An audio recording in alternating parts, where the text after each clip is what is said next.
Dernière saison de The Boys, ils ont tout intérêt à réussir.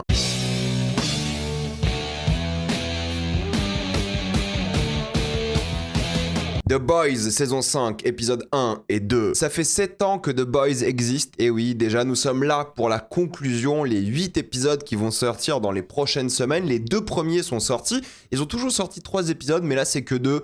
Et c'est compréhensible. Voilà, vu ce qui se passe, c'est compréhensible qu'il en sorte que 2. C'est l'une des séries les plus prolifiques de ces dernières années et elle doit réussir un truc compliqué. Finir en beauté. Ne pas décevoir comme des séries type Stranger Things.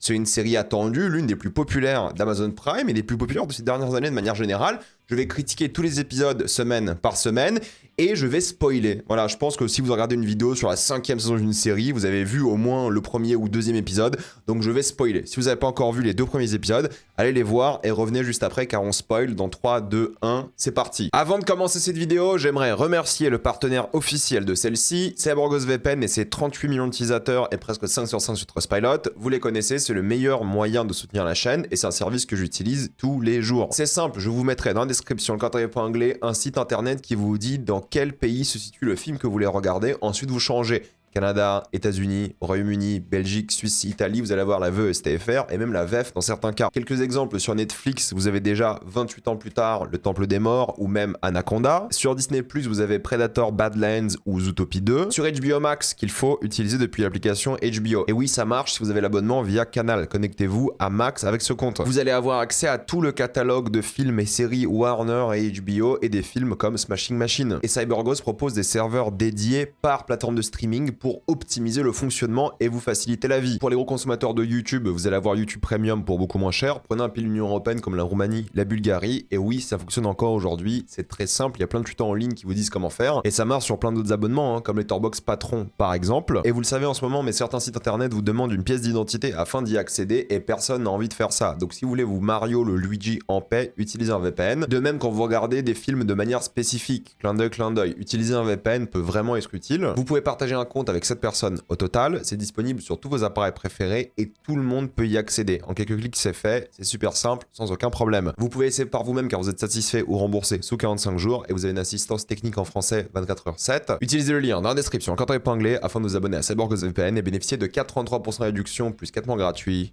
Foncez sur l'offre. The Boys revient en force avec des thématiques beaucoup trop d'actualité, c'est-à-dire que ça commence avec la secte Homelander, chapeau rouge, MAGA, à une réunion d'actionnaires de vote, et c'est les thématiques de l'œuvre de manière générale, c'est le fascisme chrétien capitaliste, ça sera ça durant les 2 premiers épisodes, mais est-ce que c'est bien fait? Ça, en fait, c'est un autre débat. Tout est là, je veux dire, c'est des inspirations réelles. À chaque fois, les Starlighters sont considérés comme des terroristes marxistes. Il y a des références au cinéma comme à X-Men avec Days of Future Past, parce qu'il ne faut pas oublier que Vote, alors oui, c'est Big Pharma et tout, mais c'est aussi une boîte genre Disney. Il y a des références au capitalisme, à la comptabilité, les bidas et tout. Et en même temps, ça mélange l'Amérique actuelle, l'Amérique de Trump, et en même temps l'Amérique de The Boys. Et c'est peut-être ça le problème, c'est qu'il n'y a plus une grosse différence entre les deux. Parce que oui, ça reprend un peu les mythes, la Bible originale de Gutenberg, qui cite les références aux mythes américains, comme Ryan, qui est donc le fils d'Homelander, qui est sur Svalbard. Svalbard, c'est un peu la forteresse de solitude de Superman. D'ailleurs, dans le film Superman de James Gunn, ils sont allés tourner sur Svalbard. Donc je pense que c'est pas anodin. Mine de rien, c'est ce mélange habituel, mais poussé à fond, encore une fois. Mais le souci, c'est que, est-ce que c'est vraiment poussé à fond aujourd'hui? Parce que The Boys a toujours été un peu une caricature, une exagération, une satire politique de Trump et de Bush. Mais là, la satire politique exagérée à mort, en fait, elle est plus si exagérée que ça, au final. Et c'est ça peut-être le problème de cette saison 4, mais surtout 5 aujourd'hui. Je trouve que pour l'instant, la saison 5, dans ces 2 premiers épisodes, est trop dans la référence. Genre, elle s'inspire beaucoup trop de ce qui se passe dans la vraie vie. Parce que la série n'a jamais rien inventé, entre guillemets. C'est-à-dire que oui, avant, les 2 premières saisons, c'était beaucoup de Bush. L'interrogateur américain, beaucoup de choses avec le Moyen-Orient et ce genre de trucs. Ok, saison 3, ils ont pivoté vers Trump surtout, même s'il y avait du Trump dans les 2 premières saisons. Et là, c'est vraiment une série anti-Trump, vraiment depuis la saison 3. Début Bush, maintenant Trump. Et le truc, c'est que avant, oui, c'était Trump, mais un peu exagéré, clin d'œil, tout ça. Aujourd'hui, c'est même plus exagéré. Je veux dire, c'est des refs directs à des événements et des personnes qui existent dans l'Amérique de Trump d'aujourd'hui.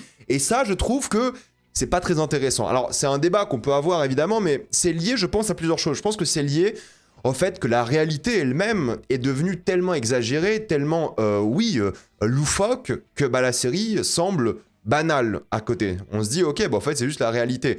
Mais à la base, The Boys était exagéré, était une satire. Normalement, une satire n'est pas censée être la réalité. Et là, vu que l'Amérique de Trump est devenue ce qu'elle est aujourd'hui, on dirait la réalité. Du coup, la série n'impressionne plus, en fait. On dirait même plus qu'elle exagère un petit peu. Enfin, je veux dire, tout ce qu'il y a dans ces épisodes-là, les deux premiers, en fait, ça existe quasiment, hein, mais on n'est pas loin, quoi. C'est vraiment des trucs qui sont omniprésents dans notre culture populaire aujourd'hui, la culture politique américaine et tout. Donc, on n'est plus du tout impressionné, on n'est plus du tout surpris. Alors, peut-être si vous suivez pas l'actualité, si ces trucs vous intéressent pas de masse, je pense que ça va. The Boys, ça reste quand même assez surprenant. Mais pour des gens comme moi qui s'intéressent beaucoup à ce qui se passe, à l'actu, je trouve que c'est un peu feignant aujourd'hui. Je trouve que c'est beaucoup moins intéressant, beaucoup moins original, parce qu'elle pioche cette œuvre constamment dans la vraie vie, quoi. Mais de manière trop évidente. Il y a plein d'exemples de ça, avec évidemment la vidéo de l'avion de la toute première saison, du premier épisode, je crois, tout court de la série. Et l'excuse, c'est que c'est fait en IA. Voilà, c'est de l'IA, c'est un deepfake et tout. En fait, c'est bon, c'est trop facile. Et à un moment, scénaristiquement, c'est devenu trop facile. Ah, il y a des trucs que j'aime bien, genre les trends de TikTok, de la vidéo IA, qui est une vraie vidéo, pour rappel. Je trouve que ça, c'est intéressant parce que je me suis jamais fait la remarque que durant le fascisme, en fait, TikTok allait encore exister. Oui, il y aura des formes de TikTok, d'Instagram, même si le monde tombe dans le fascisme, parce que c'est un moyen de communication. Et ça, c'est un truc auquel je n'ai pas forcément pensé de manière générale, et je trouve que c'est intéressant qu'ils montrent des influenceurs, super-héros, fascistes aussi. C'est certes un peu prévisible, oh regarde des influenceurs qui font une trend sur un événement grave auquel ils croient pas, et c'est de la propagande de masse et tout, d'accord. Mais c'est un aspect que je trouve assez rigolo, parce que quand tu penses au fascisme, tu penses à l'enfermement, tu penses à la presse spécialisée qui est juste un outil de propagande, mais en fait on pense rarement à juste TikTok, qui serait un outil de propagande extrême aussi durant le fascisme. Pour arriver au fascisme, pourquoi pas, mais là on est dans le fascisme, littéralement, c'est pas moi qui invente, vous allez dire encore je suis fou, je vois le fascisme partout, mais là c'est littéralement ça, c'est la série qui le dit, limite. Heureusement qu'il y a encore par contre des moments de personnages, parce que si c'était que des rêves politiques, on souffle un petit peu, mais il y a quand même des moments que je trouve bien. Homelander qui voit la vidéo, et son réflexe premier, c'est tout de même de vouloir complètement tuer la salle avant de, je sais pas, peut-être se faire arrêter ou on ne sait pas quoi, mais il veut faire peur, quoi. Il veut être craint. Et ça, c'est un truc qui est assez intéressant parce qu'il contrôle le président. D'accord, ok. Mais il se fait lui-même contrôler parce que ça reste un grand enfant qui n'a jamais vraiment grandi et qui souffre du manque de mère, de père, de communauté. Et ça qui est intéressant. Donc lui contrôle le président. Il se fait contrôler aussi par cette femme extrêmement intelligente. Et je trouve que, sincèrement, en regardant ces deux premiers épisodes, que la satire politique omniprésente commence à parasiter les arcs des personnages. Je suis, je pense, quasiment 100% d'accord avec l'opinion politique de la série. Mais je trouve qu'elle copie quand même trop la réalité, et du coup ça se mord un petit peu la queue, parce que maintenant tout est attendu, tout est prévisible, et la surprise faisait partie de l'œuvre. C'est le problème de Black Mirror, en fait. La technologie dans Black Mirror, elle est plus très surprenante, parce qu'on a des trucs horribles en termes de tech aujourd'hui aussi.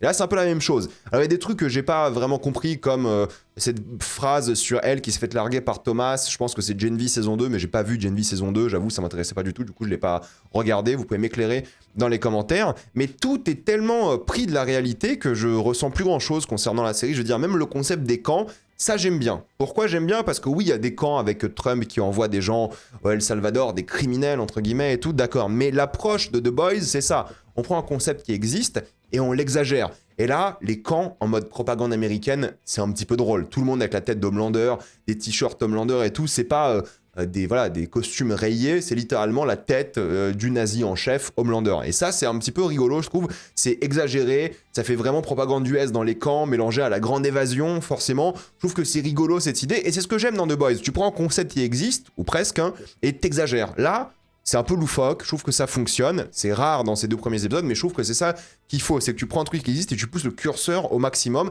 et c'est ça que j'attends de la série, et c'est ça que la série a toujours fait d'ailleurs, et pas juste copier les camps et puis basta, non, il faut les rendre un peu plus différents, authentiques, uniques, et je trouve que l'idée esthétique, en tout cas, la DA du camp, est sympathique. Après, le camp, je trouve que c'est un peu raté. Mais en fait, j'en ai marre des références. Ils vont citer des criminels comme Martin Shkreli. Ils vont citer des technofascistes comme Peter Thiel. Ils vont citer Obama, Elon Musk, Chappelle Roan et tout. Putain, et je sais pas si je suis fou, mais les premières saisons de The Boys, c'était pas aussi auto-référencé et référencé tout court. On est face à une série qui a complètement changé par rapport à ça, je trouve. Même le concept d'Homelander qui veut interdire les mèmes, ok, c'est un truc qui existe dans la vraie vie. Il y a des politiques qui veulent interdire les mèmes. c'est assez lourd aujourd'hui, c'est un peu la fin de la liberté d'expression. Ils appellent les gens qui font des mèmes des cyber-terroristes. Je sais pas si c'est moi qui suis devenu un peu blasé, je trouve que c'est un peu chiant, ou si c'est le monde qui est devenu anxiogène et un peu barré, au point que The Boys me semble pas si divertissant que ça, à cause de ça aussi, quoi. À chaque fois, je voyais une scène où ça reprenait un truc de la réalité, je soufflais un petit peu, je me disais, mais en fait, les gars, vous pouvez pas faire un épisode entier, vous prenez des rêves de la vraie vie, quoi. C'est trop bizarre. C'est comme dans Big Bang Theory, où toutes les blagues, c'est des rêves à Star Trek et Game of Thrones et ces trucs de SF, tu vois, de manière générale. C'est pas possible. Là, c'est des rêves à la vraie vie. Je vais, ok, on a capté, je sais pas, peut-être je suis aigri, j'en sais rien. Mais heureusement qu'il y a des séquences encore de personnages dans ce premier épisode, des séquences sur Homelander, la question de son bonheur. Comment le rendre heureux? Bon, nous, on le sait, hein, c'est son manque de famille, d'amour, et sa quête de vengeance le mange, littéralement, commence à le consommer. Et je pense que c'est un truc qui est intéressant parce que lui, c'est un mec qui pense devoir être craint pour être heureux, pour être aimé.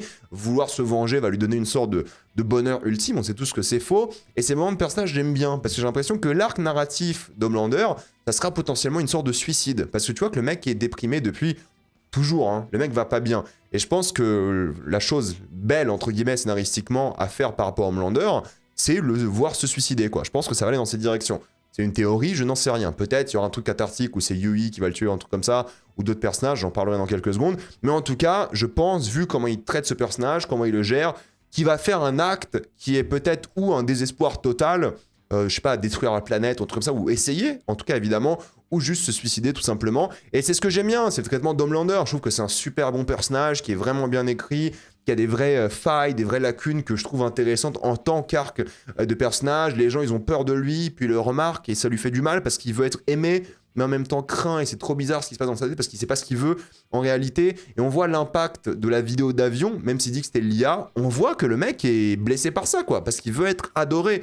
Mais en même temps, bah, comment être adoré quand les gens ont peur de toi? Comment être aimé à la fois? Parce que c'est un mec qui cherche de l'amour de quelqu'un. Et là, il a décidé de trouver l'amour, bah oui, du peuple, entre guillemets, quoi. Et c'est marrant l'incompétence qu'il a quand je sais plus comment il s'appelle, Firecracker, je crois, lui dit c'est l'Uncanny Valley. Et il y a une petite pause et il réagit en mode oui, c'est ça.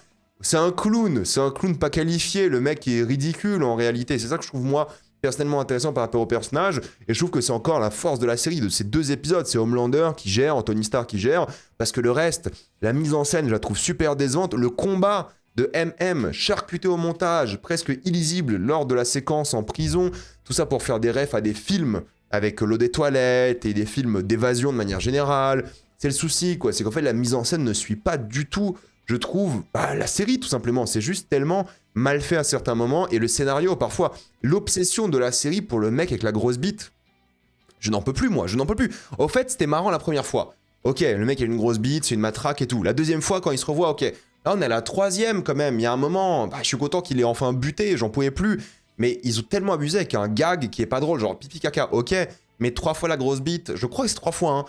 En 5 saisons, c'est bon. Genre, ils l'ont vendu comme une sorte de némésis ultime à Mother's Milk, alors qu'on en a rien à foutre de ce personnage-là, quoi. C'est vraiment très particulier, et il y a plein de trucs que je trouve juste un peu gênants, quoi. De Deep et Black Noir qui ont un podcast mascu, pareil, je souffle, en fait. Non, mais sans déconner, hein, je suis à un stade où je me dis, ok, enfin, on a compris, mais c'est même plus drôle, c'est too much, quoi. C'est ok, c'est la vraie vie. Oui, des gens comme ça existent. Ouais, ok. Mais concentre-toi sur tes personnages, quand même, sur ton histoire. Arrête de parler de choses qui existent. Moi, j'aime bien, je suis pour la satire politique, je suis pour plein de critiques thématiques des États-Unis et tout ce que vous voulez, il y a pas de problème. Mais j'arrive à saturation, quoi. Moi, cet épisode-là, j'étais à la moitié, j'étais en mode overdose. Je me dis, putain, mais est-ce qu'il a une idée originale dans cet épisode-là, quoi? Parce qu'il fait que piocher des trucs qui sont dans la vraie vie, et c'est même plus drôle, quoi. Ça me fait plus rien. En tout cas, il y a des petits moments, tout de même, parce que The Deep, ça reste un gros loser, ça reste un mec qui n'assume rien devant A-Train, et c'est ça son arc de personnage. C'est ça que j'aime bien, c'est qu'en fait, oui, il a son podcast mascu, parce que c'est un mascu un peu raté, il a une vie ratée, c'est un violeur, ne l'oubliez pas, hein, premier épisode, et je pense qu'il va trouver son courage, non pas pour avoir une rédemption, mais juste pour se venger aussi d'Homelander. Il va clairement le trahir, le mec se pisse dessus, son arc narratif c'est ça, c'est un peu de s'émanciper d'Homelander, qu'il a complètement soumis, quoi. Mais en même temps, il mérite rien, parce que c'est un déchet, quoi. Là où A-Train, il y avait une rédemption possible, d'ailleurs, il a le droit à sa rédemption, A-Train, en évitant une femme vers la fin. lui, bah, il va mourir, mais au moins il va faire du mal à Homelander, je le pense, ou être un loser de A à Z dans les deux cas. Moi, ça m'irait, mais je trouve que voilà, quand la série se concentre sur ce côté loser, ce personnage qui est pathétique et tout, là, j'aime bien, pour le coup. Un peu déçu de la recréation, on va dire, des Boys, parce que rappelez-vous, saison 4, à la fin, l'idée c'était quand même de séparer les Boys et Butcher, quoi. Et là, on est de retour et tout. Je fais, non, mais les gars, vous pouvez pas faire ça. Et en fait, c'est un peu le même problème que Stranger Things, dans le sens où la série devient tellement auto-référencée par rapport à elle-même. Stranger Things saison 5, c'était ça. Vous vous rappelez Stranger Things saison 1, la nostalgie et tout. Là, c'est pareil. Les Boys, on est de retour. Mais enfin, le concept de ta dernière saison, c'est de tout changer, quoi. C'est de tout bousculer. Et imaginez si Breaking Bad, il retournait faire de la drogue au début avec Jesse, comme si de rien n'était, tout était ok. Non, faut avancer, au fait. Dans une série, quand dernière saison, t'avances, tu t'arrêtes pas. Tu regardes pas dans le passé quand tu fais une dernière saison. Tu regardes vers l'avenir et tu finis en beauté. Là, ce truc de refaire revenir les Boys et tout, moi, ça me fait rien du tout. Ça fait vraiment pure nostalgie plus qu'autre chose. Il faut changer, avancer. Kimiko qui parle, oui, bah c'est des petites blagues, des petites vannes.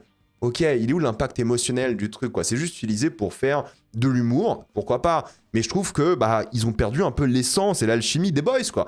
Normalement, l'alchimie entre eux était géniale. Les réactions, les dialogues, les répliques qu'ils avaient tous, et là, ah, tu parles, Kimiko, c'est bon. En fait, j'ai juste trop peur d'être un énorme aigri en regardant cette nouvelle saison parce que je trouve que c'est vraiment pas au niveau de ce qu'on a d'habitude. Il y a des trucs que j'aime bien, encore une fois. Je veux dire, David Giggs, qui a un caméo, même pas un caméo, c'est un petit rôle pour le coup.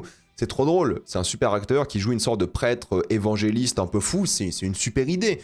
En soi, toujours dans la manipulation des images, la propagande aussi chrétienne, c'est important. Il y a un délire libertarien à la chose. Ils ont mis fin à plein d'agences américaines de contrôle, des agences fédérales, mais aussi la CIA, par exemple. C'est un enchaînement de refs, encore une fois, mais ça montre un peu l'état fasciste dans lequel ils vivent, quoi, de libertariens avec ce culte de la personnalité. Puis il y a des trucs un peu méta, que je trouve encore une fois un peu nuls, quoi. Genre c'est Eric Kripke, donc le showrunner de la série, qui écrit des trucs. Là, ils ont pris une sorte d'auteur de fanfiction qui explique que c'est difficile d'écrire des fins de série. En fait, moi, je souffle. Je suis désolé, hein. J'en ai marre de cette série un peu méta, trop consciente, postmoderne. C'est bon, il y a un moment, on a compris que t'as peur de finir cette saison 5, t'as peur de l'héritage qu'aura cette saison sur ta vie, sur le monde et tout, t'as envie de bien la faire. Mais arrête de auto-référencer des trucs de la vraie vie tout le temps, quoi. Moi, je n'en pouvais plus, je suis désolé, hein. Désolé d'être aigri comme ça, mais ça m'a vraiment saoulé cet épisode 1 pour le coup. Les meilleurs moments, bah, ça reste ces moments où Homelander, c'est un personnage intéressant, qui découvre le surnom de Mother's Milk, c'est trop drôle, ce genre de concept.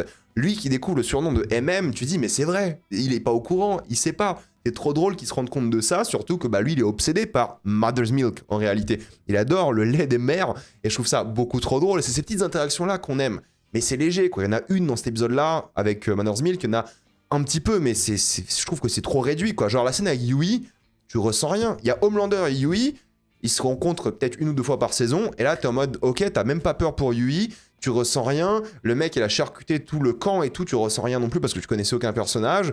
Bon, ok, d'accord. En fait, c'est quoi le but de cette séquence-là? Et la scène d'action au camp, en termes de mise en scène, c'est tellement basique, c'est presque illisible aussi en termes de montage, de photographie. C'est la nuit, on voit pas très très bien. Ça manque d'enjeu. Ils affrontent des gens, mais des no-name un peu nuls en réalité.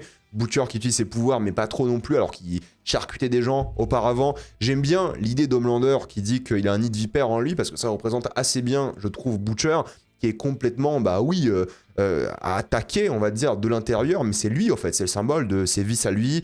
Il a un cancer, mais le cancer, c'est lui-même, et c'est un peu une vipère, Butcher. Donc c'est bien cette idée symbolique du nid de vipère. En plus, il y a une sorte de serpent qui sort de lui, tentacule et tout. C'est pas mal. Par contre, encore une fois, c'est pathétique hein, comme épisode. Je veux dire, la scène avec A-Train, c'est genre une scène à la Quicksilver des X-Men, mais sans budget, quoi. La scène dure 2 secondes, elle est ridicule, et marche pas. Pas de musique, c'est pas assumé. Au moins, si tu veux copier Quicksilver, mets une musique, fais un truc copie à fond. Là, tu fais pas de truc à moitié, quoi. C'est ridicule. Et cette saison 5, hein, franchement, hein, les 2 premiers épisodes, tu dis, ils ont plus de budget, quoi. Moi, c'est la remarque que je me suis faite, il y a tellement d'effets spéciaux nuls, il y a tellement de séquences moches et charcutées au montage et tout. Je me dis, mais ils ont pas de thunes, cette saison 5. Qu'est-ce qui s'est passé, quoi? Je trouve que c'est pas normal. Et oui, en théorie, j'aime bien l'idée de sa mort. Il meurt en héros, il a droit à sa rédemption qui est totale. Il sourit face à Homelander pour pas lui donner la satisfaction de le voir mourir apeuré comme il aime voir Homelander. Par contre, nous, les spectateurs, on a une satisfaction aussi. On voit enfin un mec qui a le droit à sa rédemption, qui nous a conquis avec son arc narratif, qui a changé, qui a évolué. Alors oui, c'est un peu lourdingue, les refs à Avengers. Voilà, sans tes pouvoirs, qui es-tu? C'est la phrase qui dit... Bon, je trouve ça un peu lourd, d'accord, mais c'est une belle conclusion à un arc narratif. Je trouve que c'est bien de lancer une saison 5 avec la mort d'un personnage comme ça. parce que c'était mérité. Ils lui ont donné aussi une scène avec sa famille avant. Bon, il y a un truc que je trouve vraiment pas mal de ce point de vue-là. Mais l'épisode 1, quand je l'ai vu, je me suis dit, mais c'est too much, quoi. En termes de ref, le contexte est trop bateau, trop prévisible. Il y a peu de moments de personnages, qui étaient quand même le cœur de la série à la base. Alors, la satire politique, moi j'ai toujours été fan dans The Boys, j'aime bien. Mais c'est un mélange, quoi, de satire politique, d'arc de personnages, un peu d'action, tout ça. Là, la satire politique a pris tellement de place. Et les personnages avaient tellement peu de moments pour eux et pour nous aussi, les spectateurs, que je trouvais ça trop dommage, quoi. Heureusement, je vais être sincère, que l'épisode 2 a un peu rattrapé tout ça. Alors pas tout, mais quand même un petit peu. Encore une fois, l'idée de l'église évangéliste liée au pouvoir en place chrétien avec un Homelander qui n'y croit pas une seule seconde, je trouve que c'est une super idée. Et lui-même veut devenir une figure christique, en fait, c'est son rêve, être un dieu. Et je trouve que c'est un bel arc narratif, il entend même des voix. Il entend une sorte d'appel divin, une voix de femme, encore une fois, et je trouve que c'est intéressant ce concept de réaliser qu'il peut devenir un dieu. Parce que lui, il croit pas à son parti politique, lui, il en a rien à foutre. Lui pense à son pouvoir, il pense à son côté divin. Et je trouve que ce mix entre les gens qui croient vraiment en Dieu et lui qui veut devenir Dieu, c'est une direction intéressante pour son personnage et pour ce qu'il représente. C'est un mec qui semble jaloux de Dieu, ou de Jésus, ou de la réincarnation d'un truc et tout. Et ça, c'est une vraie bonne idée, en réalité. C'est une scène, certes, qui est full hypocrite de la part de tout le monde. Personne n'y croit, entre guillemets, ils sont juste là pour le pouvoir. Mais voilà, c'est un idéal, c'est quelque chose qu'ils vendent de spirituel pour, justement, avec les pouvoirs du mec d'ailleurs, être présent spirituellement dans le même camp et tout. Voilà, c'est un truc qui fédère. Et je trouve que la scène est trop drôle parce qu'il y en a une qui tient sa perruque, c'est à mourir de rire, mais surtout qu'elle aussi va sûrement se rebeller. Comme je l'avais dit dans la saison 4, les critiques à l'époque, son délire Gollum-Voldemort, très drôle, premièrement, mais surtout, voilà, c'est une meuf qui est pas à sa place, qui veut plus, elle est vice-présidente, mais c'est pas assez. Et en fait, tout le monde est en train de manigancer pour faire tomber Homelander, pour gagner en pouvoir. Et c'est ça qui est marrant, c'est qu'en fait, ils sont pas unis, ces gens-là. Il y a des trucs évangéliques et tout pour les unir dans la foi, mais ils sont pas unis. Ils manigancent tous les uns contre les autres, et je pense que ces arcs narratifs vont être satisfaisants au fur et à mesure. La dame intelligente, c'est la même chose, quoi. Tu vois qu'elle prépare un truc de très spécial, tu vois qu'elle a un plan où elle va sûrement finir gagnante, j'en sais rien, où elle va peut-être se faire mordre par quelque chose, genre Homelander, mais en tout cas, elle a tout prévu depuis le début, elle va tenter un truc, elle dit même à un moment une phrase assez connue, ils ont commencé avec les communistes, mais je ne suis pas communiste. Vous savez, c'est une phrase de Martin Niemöller, je crois qu'il s'appelle, c'est l'allemand en fait, qui disait, voilà, ils ont commencé avec les communistes, je le suis pas, ils ont ensuite fait les socialistes, je l'étais pas, puis ils ont avancé. Voilà, ça parle du fascisme en fait, de manière générale, et je trouve que c'est bon, c'est une ref sympathique, mais voilà, c'est des gens qui préparent des arcs narratifs, et je pense que d'un point de vue vraiment de ce que ça va être dans la série, c'est intéressant, parce que ça montre qu'en fait le pouvoir en place, surtout le pouvoir fasciste, il y a le culte de la personnalité d'Homelander et tout, mais c'est Homelander qui se fait manipuler à droite à gauche, c'est les gens qui ont des plans dont Homelander n'est même pas au courant, et je pense que c'est assez intéressant cette critique du pouvoir qui corrompt, et les gens qui veulent avoir le pouvoir, mais pourquoi, on verra par la suite. Je trouve ça un peu dommage de repartir dans le débat du génocide des subs et tout, parce que c'est tout le débat de la saison 4, hein. Ce virus, il peut tuer tous les subs, est-ce qu'on devrait tuer tous les subs? Là, ils sont en mode, on va tenter.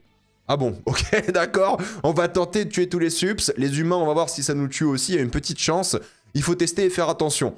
Bon, c'est un peu une redite et en même temps, ils balaient ce débat, ils se disent, ok, c'est bon, allez, on passe à autre chose, ça nous saoule ce débat. En fait, j'aime bien parce que la série, parfois, elle est consciente des trucs qui sont chiants, du coup, ils les redisent vite fait et je sais que ça va plus être un débat par la suite. Et ce qui est intéressant, c'est un peu ce dernier moment de calme avant la tempête, quoi. Voilà, les amours des gens, quoi. Ils ont besoin de physiquement faire l'amour de une, que ce soit sexuel ou pas, mais ils ont besoin de réconfort de manière générale, mais émotionnel aussi, parce qu'au début, bah, Yui et Starlight, ils couchent ensemble, mais ensuite, ils ont pas envie de coucher ensemble, enfin, surtout Yui, et a ce besoin d'un truc plus émouvant, plus solennel, et je trouve que c'est intéressant de se dire que, en tant que résistant, parce que c'est un peu des résistants, il faut aussi ne pas être dans des pulsions, parce que Starlight, elle pourrait flancher aussi et devenir méchante, vu le pouvoir, vu les morts qu'elle va engendrer sans forcément le vouloir de manière volontaire. Donc c'est intéressant qu'il y a quelque chose qui crée une communauté, parce qu'en fait Homelander n'a pas de communauté, et c'est pour ça que c'est un personnage qui est intéressant, c'est qu'il est tombé dans le fascisme et dans qui il est à cause du manque de communauté. Là où Starlight, elle pourrait aussi tomber dans ça si elle n'était pas accompagnée par les boys, par Yui et tout. Donc c'est important d'avoir des moments de personnages comme ça que j'aime bien. C'est le calme avant la tempête encore une fois, Butcher avec son chien, Kimiko Frenchie, tu sais que ça va partir en couille, donc c'est bien d'avoir un dernier petit moment. Lui avec son père et tout, voilà, c'est des moments que j'aime bien. Je trouve que c'est assez intéressant, et même si j'adore Homelander, évidemment, c'est vrai que c'est le meilleur personnage de la série, j'en ai un peu marre de ses monologues, c'est toujours intéressant par rapport à ses personnalités, d'accord, surtout vu l'hypocrisie des funérailles d'A-Train et ce qu'il dit par rapport à lui, mais c'est bon en fait, j'en ai marre des monologues d'Homelander, je vous jure, j'en ai un peu marre, je me dis c'est bon, 5ème saison, on se retape des monologues d'Homelander, et s'ils sont pas super explicatifs, c'est ça que j'aime bien pour le coup, ils sont... Bah, ce qu'il dit vraiment, c'est pas ce qu'il ressent, il dit des choses pour se réconforter, pour se sentir meilleur, mais C'est bon les gars, en 5ème saison, ça retape des monologues comme dans la saison 2, 3... C'est bon. En fait, j'ai l'impression qu'il voulait cocher des cases à chaque fois. Ah bah regardez, ça c'est pour son Emmy Award. Alors Anthony Starr, moi j'adore, hein, je trouve qu'il est super, il mériterait au moins une nomination à un Emmy Award. Vu les 5 saisons de The Boys, à quel point il a sauvé la série, je trouve. Il a vraiment volé le show durant toute la série. Mais c'est bon, en fait, c'est vraiment, je vois Eric Kripke s'est dit, ok, les gens ils kiffent la série, je vais leur donner tout ce qu'ils aiment. Ah bah ils aiment le mec avec la grosse bite. Ah bah ils aiment les monologues d'Homelander. Ah bah ils aiment la politique américaine. Eh mec, avance, avec tout le respect, avance. Il faut changer, il faut se renouveler quoi.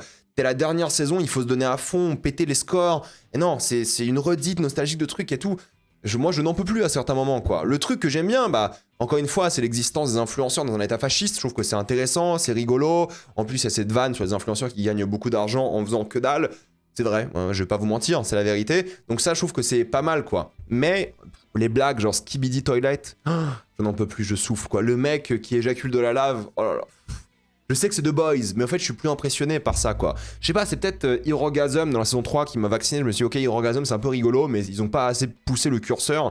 Et là, bah, tout ce qu'ils font, c'est plus du tout impressionnant, quoi. C'est juste, ok, c'est un rocher obèse qui éjacule de la lave. Top. Enfin, je ne ressens plus rien. Peut-être c'est moi, hein. Peut-être je suis devenu aigri en 7 ans. Peut-être j'ai trop bouffé des The Boys. Peut-être la réalité est trop loufoque par rapport à cette série. Je n'en sais rien. Mais il y a des choses bonnes, encore une fois, parce que là, je sais que je fais un peu l'aigri, parce que je suis un peu déçu par ce que je vois, je dois être honnête avec vous, mais il y a des choses qui sont bien. Le réveil de Soldier Boy, il dynamise complètement la série, il découvre une Amérique, cette fois-ci, qui est dans son sens, parce que rappelez-vous, saison 3, il se réveille, il y a des hommes gays, il y a les femmes qui ont des droits et tout, et il n'aime pas du tout ça. Et là, il se réveille dans une Amérique fasciste, où le Soups principal, donc Homelander, bah, gère le monde, au fait, gère les États-Unis, c'est assez intéressant. Les subs dominent vraiment tout. Et même si Homelander reste un loser, il fait genre c'est pas un loser devant son père. Il prend pas le lait habituel, il prend un Manhattan. Et bon, c'est marrant que ce soit un Manhattan aussi le cocktail d'ailleurs. Il est toujours dans le paraître. En fait, c'est un gros fragile qui veut juste avoir un papa et être entrelacé par voilà un gros câlin et ce genre de choses quoi. Mais l'idée de la figure christique, elle est encore là. Il y a plus aucun Seven. Je crois qu'à l'époque il y avait tous les Seven qui étaient sur le plafond ici, mais il y a plus que lui en mode Jésus sur la croix et tout.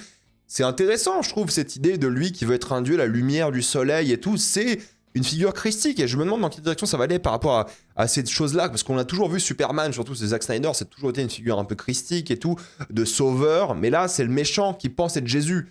C'est intéressant, je trouve. C'est une bonne idée. En réalité, d'être voilà, le prophète ou juste le sauveur de manière générale, je pense que c'est une chose un peu nouvelle, quoi. Ça, c'est pas mal. Donc j'attends de voir comment ça va évoluer, ce qu'ils vont faire par rapport à ça. Surtout dans un monde où ça brûle des livres. Ça fait des vidéos promo de boissons en mode ice avec la police d'immigration. Bon, c'est un peu lourdingue, mais c'est le concept un peu poussé à fond, tu vois. Imaginez les agents de ice qui feraient des promos. Ça serait rigolo. Enfin, rigolo, non, dans la vraie vie, ce serait pas du tout rigolo, on est d'accord. Mais ça serait un truc complètement fou, quoi. Et là, j'aime bien quand ça pousse un peu le curseur dans cette direction, tu vois. Ok, t'enregistres, toi qui fais ice, mais en même temps, bah... soit Ice et influenceur et super-héros. Ça, c'est un peu drôle. T'es censé être un sauveur, quoi. Super-héros, quoi. Mais c'est pas le cas. Donc des trucs comme ça, j'aime bien. Je trouve que c'est un peu rigolo. Et la série ne perd pas de temps. Genre, c'est bon. Soldier Boy l'a ressuscité. Soldier Boy, Butcher, on n'a pas le temps, on avance. Quitte à téléporter Soldier Boy avec une excuse un peu à la con de c'est le pseudo qu'il utilisait, on s'en fout. À ce stade, je m'en fous.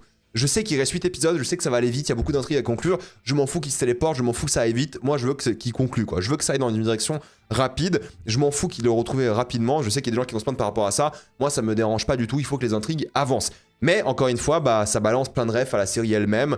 Le fameux fucking diabolical de Butcher qui est dit d'une manière pour faire applaudir les fans. Il y a même une pause et tout. Oh, c'est lourdingue, c'est lourdingue. Je n'en peux plus, quoi. Franchement, c'est trop auto-référencé.